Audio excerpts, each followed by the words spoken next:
Carol's been out and about all We can get day this right, come on. at London Zoo. I'm sure, is that a horse, Carol? A horse? No, Dan, it's a magnificent giant tortoise. Today, of course, the annual stocktake of animals at London Zoo is well underway, and I'm with Martin Franklin, who's been with us all morning. Hello. Zookeeper here. Good morning.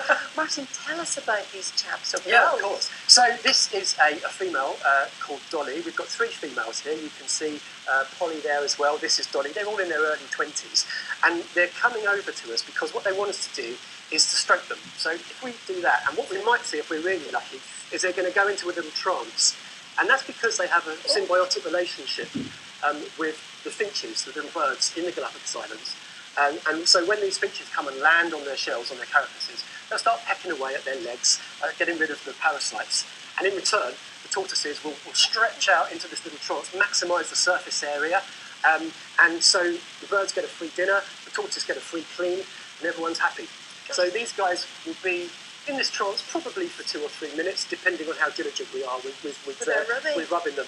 Gosh, there's another one coming up behind our cameraman, Yes. Paul, just to warn him in case you get bumped.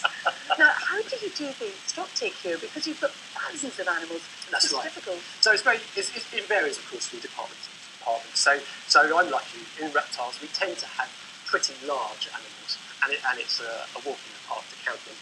In fact, we count them every day, so we know exactly what we've got. The point is we need to have a snapshot once a year for licensing purposes, amongst other things. It's harder for other departments. So, for example, our insects team have a real job on their hands. They might cheat a little bit sometimes and count an entire colony as just one animal, but generally speaking, everything is counted. And our aquarium guys have a great little trick for that. They'll take photographs, so they can then make sure they don't double count anything. This one wants another stroke, so perhaps we'll give her another stroke, and we'll see if she stretches out. Martin, thank you so very much for everything this morning. It's been amazing. Well, it's very warm in here, I can tell you that, but outside it is cold.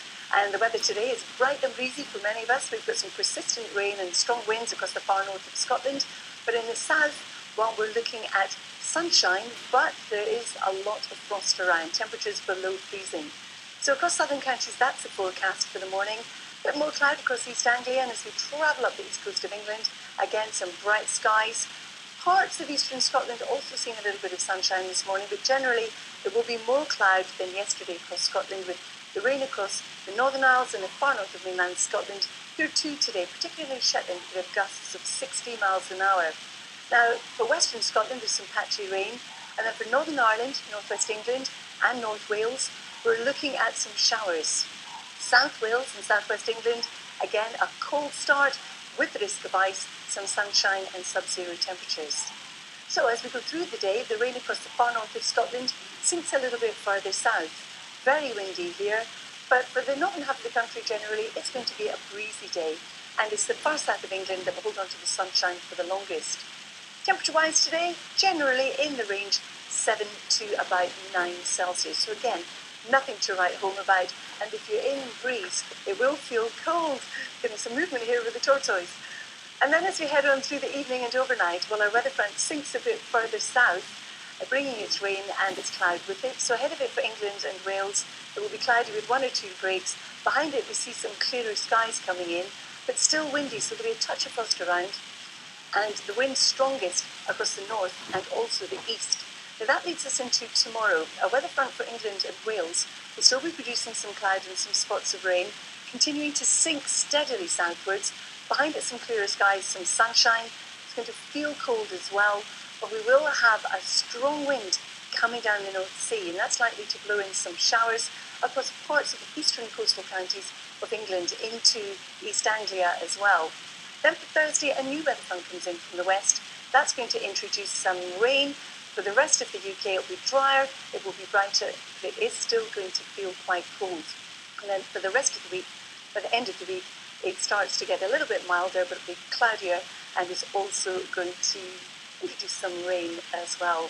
Dan and Lou has been fabulous here this morning. These giant tortoises are amazing. Paul, if you can swing round, just show you Martin with the 2 girls. Oh.